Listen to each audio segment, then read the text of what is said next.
السلام علیکم ورحمۃ اللہ وبرکاتہ۔ میں ہوں آپ کا خادم روحانی معالج قاری محمود الحسن نقشبندی ویسی، اور آپ دیکھ رہے ہیں ہمارا چینل روحانی ادارہ۔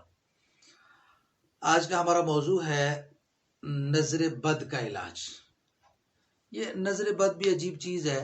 رسول اللہ صلی اللہ علیہ وسلم نے فرمایا والعین حق، کہ نظر کا لگ جانا یہ ممکن ہے اور بجا ہے۔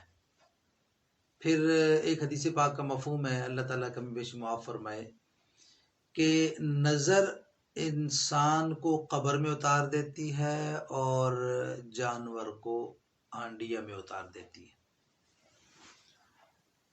اور ایک جگہ فرمایا کہ آخر زمانے میں موت کا ایک بہت بڑا سبب نظر کا لگنا بھی ہوگا، کہ کبھی کبھی نظر اتنی شدید لگ جاتی ہے کہ انسان کا سمجھے سانس رک جاتا ہے۔ تو جس طرح انسان کو نظر لگتی ہے، جس سے اس کی صلاحیتیں دب جاتی ہیں، دماغ کام کرنا چھوڑ دیتا ہے، بالکل اسی طرح کام اور کاروبار کو بھی نظر لگ جاتی ہے، ملازمت کو بھی نظر لگ جاتی ہے۔ تو اگر آپ یہ سمجھیں کہ بھئی آپ پہ نظر کا اثر ہے، تو اس کا آج ہم قرآنی عمل پیش کرتے ہیں جس میں تردد والا کام نہیں ہے۔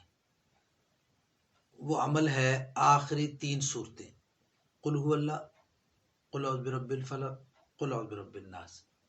یہ 3 صورتیں ہیں، یہ آپ نے ایک مرتبہ پڑھنی ہے، اخلاص فلق ناس، ہاتھوں پہ پھونک مارنی ہے، اس نیت سے کہ مجھ پر جو نظر بد کے اثرات ہیں وہ ختم ہو جائے۔ پھر صورتیں پڑھنی ہیں یہی 3، اخلاص فلق ناس، پھر ہاتھوں پہ دم کرنا اور سارے جسم پہ ہاتھ پھیر لینا۔ اس کے بعد پھر یہی 3 صورتیں اسی انداز سے پڑھنی، دم کر کے جسم پہ ہاتھ پھیر کے پھر آپ دعا کر لیں کہ یا اللہ مجھے ایسا لگتا ہے کہ مجھ پر نظر بد کے اثرات ہیں، اس کو ختم کرنے کا میں نے یہ عمل کیا ہے، یا اللہ اس عمل کی برکت سے نظر بد کے اثرات کو ختم فرما۔